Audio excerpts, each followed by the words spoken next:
And welcome back to a new video on the Essex Boys case. As always, if you are enjoying the content, please do give the video a thumbs up. And if you're interested in the Essex Boys case, or simply true crime in general, don't forget to hit the subscribe button below. And in this video, we're going to be taking a look at the Range Rover and the locked 5-bar gate. Now, this isn't really a topic I've gone into in much depth in the past, but other channels previous to mine have made videos on these tyre tracks which go beyond the locked 5-bar gate. Which vehicle did they belong to? Was it the Range Rover? Was this gate at some point in time open? Did the Range Rover go through the gate into the open field? So many questions which still remain to this day. Now, the reason I'm making this video is that I come across something in the summing up in court document from Dr. Paula Lanas, and also something which I've noticed on one of the photographs of the Range Rover. So let's take a look back at the summing up in court document, where it states the following. Of the witnesses at the scene, the last of importance was Dr. Paula Lanas, the pathologist. She attended at 12:15 PM on the 6th of December and saw the 3 victims dead in the Range Rover. She described the wounds. The driver had a shotgun wound below the right ear with an exit wound through the left eye. Damage was there to the right side of the headrest, just above his seat.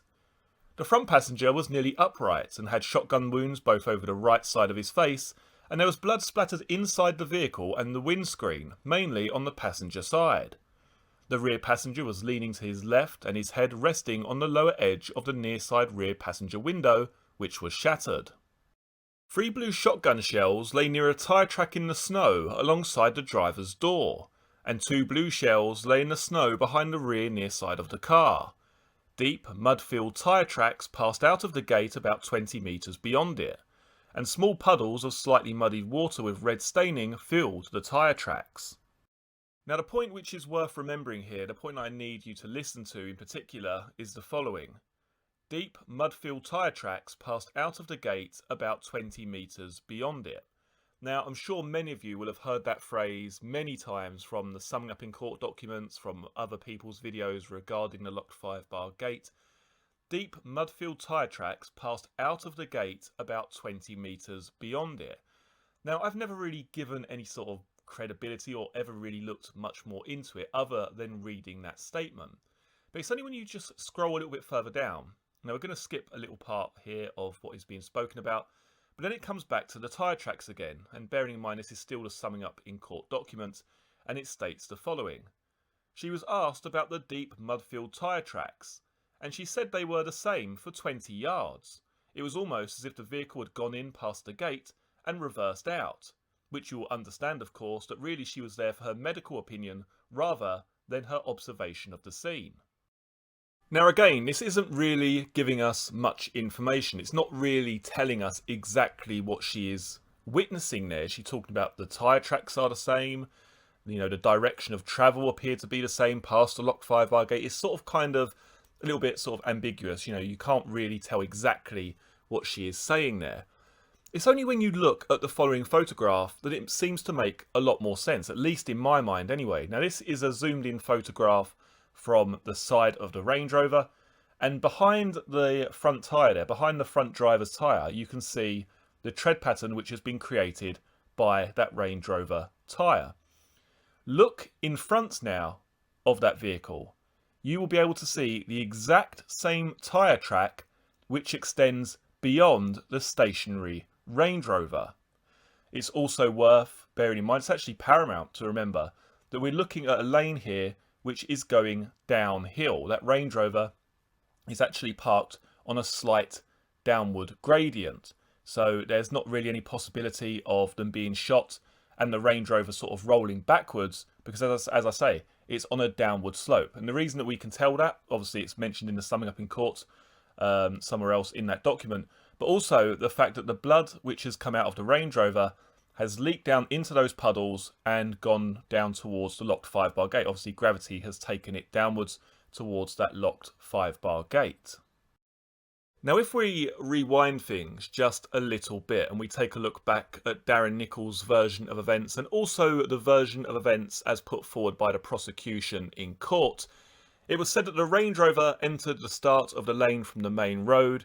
It slowly started making its way down the isolated farm track. Pat Tate's mobile phone goes off, it's Sarah Saunders, and there is a brief telephone conversation which takes place. The vehicle continues on down the isolated farm track towards the locked 5-bar gate. It's at this point the rear brake lights of the Range Rover come on and the vehicle becomes stationary. Michael Steele exits the rear of the Range Rover and heads towards the locked 5-bar gate in order to open it. With the rear door of the Range Rover open, Jack Wombs then appears from nearby bushes and the execution begins. Now, according to what you see in front of you, whichever way you look at it, that is not the way it took place. Even if there was a short period of time where the Range Rover pulled up to the gate, reversed back, and then the execution began, there was some sort of delay there, whether the Range Rover actually went past the gate into the open field, or whether they simply parked a little bit too close to that gate and had to knock it back just a few feet. It wasn't as instantaneous as it's been made out to be. There was a period of time where that Range Rover was there by the gate before these shootings began.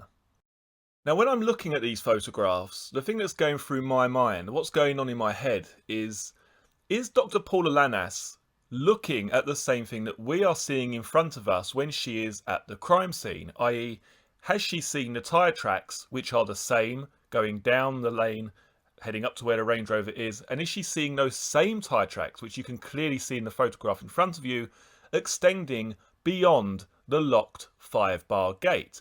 Now, imagine that you do see those very same tracks heading further on. We don't have any photographs or any clear photographs to be able to prove this, but imagine that you are in her position. You're seeing those same tyre tracks extend beyond the locked 5-bar gate and 20 metres on into that field.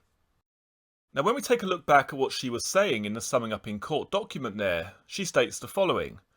She was asked about the deep mudfield tyre tracks, and she said that they were the same for 20 yards. It was almost as if the vehicle had gone in past the gate and reversed out. So is she describing what we are seeing in front of us there? The very obvious same tyre track extending beyond the Range Rover, which we can clearly see in this photograph, up and beyond the locked 5-bar gate. Now, what is important to remember is that no crime scene photographs exist beyond the locked 5-bar gate. And what is also worthy of mention is that during this court process, in court here, her sort of opinion is, I guess, almost dismissed in a lot of ways. Because after she discusses what she is witnessing there, it states the following. You will understand, of course, that really she was there for her medical opinion rather than any observation of the crime scene. Now, this leaves us with a lot of unanswered questions. Was the gate unlocked when the Range Rover got there? Did the Range Rover actually go through the locked 5-bar gate, as mentioned here by Dr. Paula Lanas? Did the Range Rover go through that locked 5-bar gate and reverse back out? Did it head some way into the field? Was it waiting there for some period of time and then reversed back out? Or was the gate locked the entire time? Did the Range Rover simply head up towards the gate? It was too close, and then the vehicle had to reverse back to allow that gate to open. What I also find a little bit strange about that, though, is that put yourself again in Michael Steele's position for one moment. You know that the gate's not going to be opened. You know that the gate doesn't need to be opened. So why would you say anything if Craig Rolfe accidentally parked a little bit too close to that gate? Why would you say, oh, hang on, the gate opens, outwards, can you move it back a little bit? Why would you even say that if you knew that the gate was never going to be opened in the first place? To summarise, what we know for a fact is that the Range Rover at some point in time extended further than where it was found in its stationary position. What I mean by that is that the tyre tracks that you see in front of you clearly show that the Range Rover went further ahead before it then came back before the shooting took place. Now, we don't know with any great certainty that the Range Rover ever went through the locked 5-bar gate or exactly how far forward that Range Rover actually went. What is also interesting to remember is that the Range Rover itself was in drive once the shooting took place. Did they somehow go in past the locked 5-bar gate? Was it opened at some point in time? It was then put into reverse, the vehicle then comes back and then put in drive to go through the gate. There's so many different possibilities here. But the fact that we have these identical tyre tracks in front of where the Range Rover is found in a stationary position is incredibly interesting.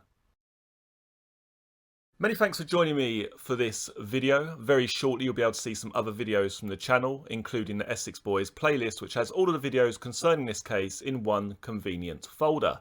If you like this video, please do give it a thumbs up. If you're new to the channel, please consider subscribing. I look forward to seeing you all again in the next video. Take care. Cheers.